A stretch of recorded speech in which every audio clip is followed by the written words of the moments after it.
જય ભીમ।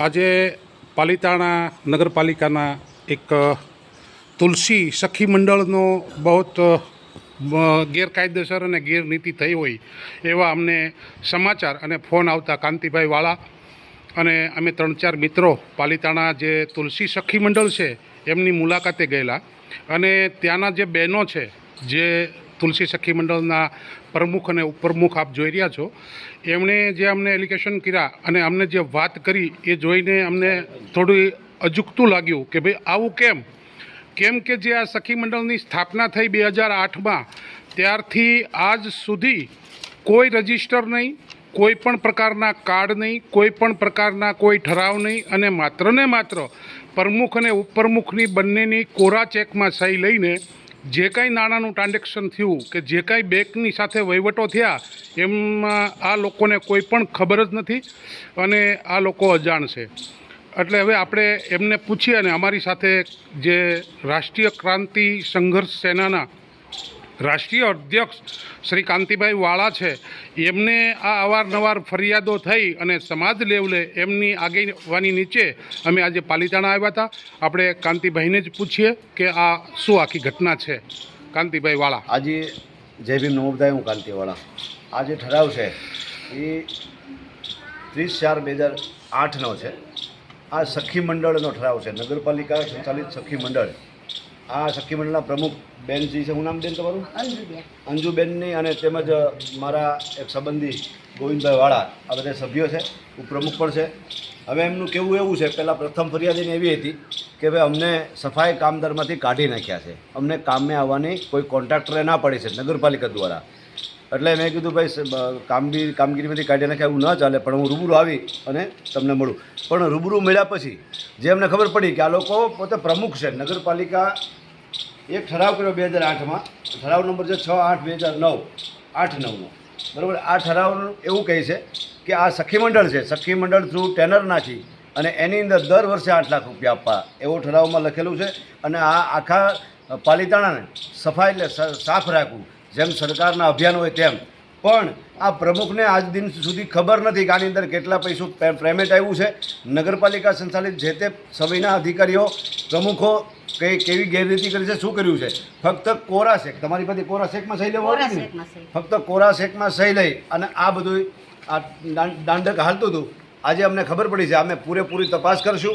આ લોકોને ફક્ત ફેરાના રૂપિયા, કેટલા રૂપિયા આપતા હતા ફેરાના 300 રૂપિયા લેખે ચૂકવતા હતા અને આનું જે કાંઈ પેમેન્ટ આવતું હતું તે મંડળની અંદર, મંડળ જે રજિસ્ટ્રેશન થયેલું છે, જે કરોડો રૂપિયા આવતા હોય, માનો કે આપણે 1,00,000-2 લાખ રૂપિયા આપણા પર્સનલ ખાતામાં નાખીએ કે, પણ વધારે કાંઈ પેમેન્ટ હોય તો એના માટે ટ્રસ્ટ કરવું પડે, રજિસ્ટ્રેશન કરવું પડે। એટલે આ નગરપાલિકા દ્વારા એક ઠરાવ કરી એક સખી મંડળની રચના કરી તેમાં સભ્યો, પ્રમુખ અને ઉપપ્રમુખ તરીકે રાખી અને જે કાંઈ ગ્રાન્ટો આવતી હતી ગ્રાન્ટો અંદર લઈ અને આની અંદર મોટું કૌભાંડ કર્યું છે એમને આશંકા છે।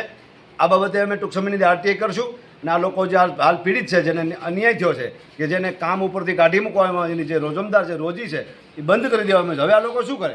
જો નગરપાલિકા સંચાલિત, નગરપાલિકા પ્રમુખ, ચીફ ઓફિસર, જે કાંઈ સત્તાધીશો હોય, જેની પણ જવાબદારી બનતી હોય, દિવસ 10ની અંદર આની કાર્યવાહી કરવામાં નહીં આવે તો અમે કાયદેસરની કાર્યવાહી કરશું। જરૂર પડે તો જન આંદોલન કરશું।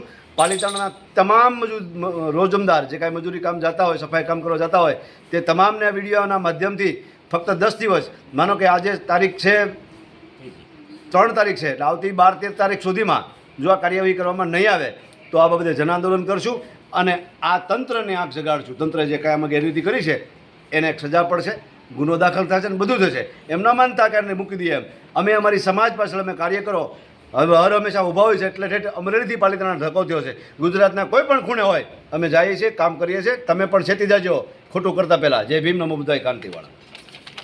બેન, આપની પાસેથી અત્યાર સુધીમાં અંદાજે કેટલા ચેકોમાં સહી કરાવી છે? ચેકોમાં તો કેટલા વર્ષ થયા? હા। હવે એ ચેકમાં જ્યારે સહી કરતા હતા કેટલાનો ચેક છે એવી કોઈ દી પૂછું કર્યું તમને?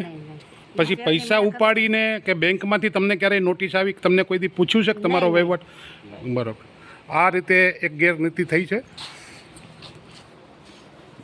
હવે તમે જે આના રજિસ્ટરો નિભાવો છો હા એ રજિસ્ટરો ખરા કોઈ તમારી પાસે કોઈ વસ્તુ નથી કાંઈ પણ તમારી પાસે કાંઈ પણ નથી તો મારી માત્ર ને માત્ર તમારી પાસેથી સહીઓ લેતા હતા સહી બરોબર લેતા હતા. અને તમે સહી કરી દેતા હતા કરી. સહી કરી દીધા પછી કેટલા પૈસા ઉપાડ્યા છે કે કેટલાનો ચેક હતો એ તમને ખબર ખરી નહીં એ પણ ખબર નથી એટલે આમાં મોટી ગેરનીતિ થઈ છે તો તંત્ર પણ જાગે અને આવા જે સખી મંડળો ચાલે છે ગુજરાતમાં એનું પોતે તાત્કાલિક નિરાકરણ કરીને આવા જે અનુસૂચિત જાતિના લોકો અથવા તો પછાત વર્ગના જે લોકો છે એમની સહાય કરે એમને મદદ કરે અને આવા કૌભાંડો થતા બંધ થાય અટકાવે એવી હું આ નગરપાલિકાના પ્રમુખ સાહેબને પણ વિનંતી કરું છું અને અહીંના પ્રશાસનને પણ વિનંતી કરું છું કે આવા લોકોની ઉપર થોડું ધ્યાન દોરીને આવા કૌભાંડો અટકાવે. જય ભીમ, નમો બુદ્ધાય.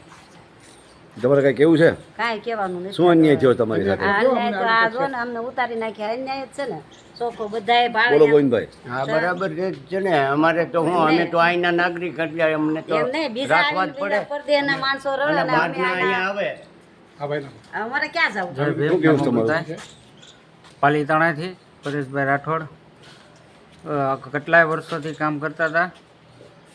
8ની સાલમાંથી કામ કરતા હતા 2008થી અને 60 રૂપિયા ભાવ હતો એ સમયમાં. પછી વધારો કરવામાં આવ્યો, પછી ઠરાવ બનાવવામાં આવ્યા, પછી 300 રૂપિયા ભાવ કર્યો, પછી મહિનો 15 દી થયો તો પછી ઉતારી નાખવામાં આવ્યા. અત્યારે તમે કોને ના પાડી કામે આવવાની? ત્યાં જે કંટ્રાટ જે ભાવનગરવાળા દરબારે રાખ્યો છે ને એને ના પડી કે હવે તમે ન આવતા, મને હોપાઈ ગયો છે. નગરપાલિકા દ્વારા કાંઈ તમને કહેવામાં આવ્યું છે? ના, એની દ્વારા કંઈ કહેવામાં નથી આવ્યું. નગરપાલિકા પ્રમુખને ફોન કરો તો શું જવાબ આપે છે તમને? ના ના, કોઈ જવાબ જ નથી કહેતા કોઈ જવાબ આપતું નથી. ચીફ ઓફિસર પાસે ગયા હતા? બોલતા જ નથી ન્યા જાય તો એમ કે ન્યા છે જ નહીં ચીફ ઓફિસરને મળવા જયું તો કે અહીંયા છે નહીં અને આવ્યા નથી. પમદી આવજો ને કાલે આવજો એમ કહે છે. ઓકે, 10 દિવસની અંદર નિરાકરણ ન આવે તો તમે બધા ઉપવાસ ઉપર બેસવા તૈયાર છો? તૈયાર તૈયાર જય ભીમ, નમો બુદ્ધાય. ચાલો.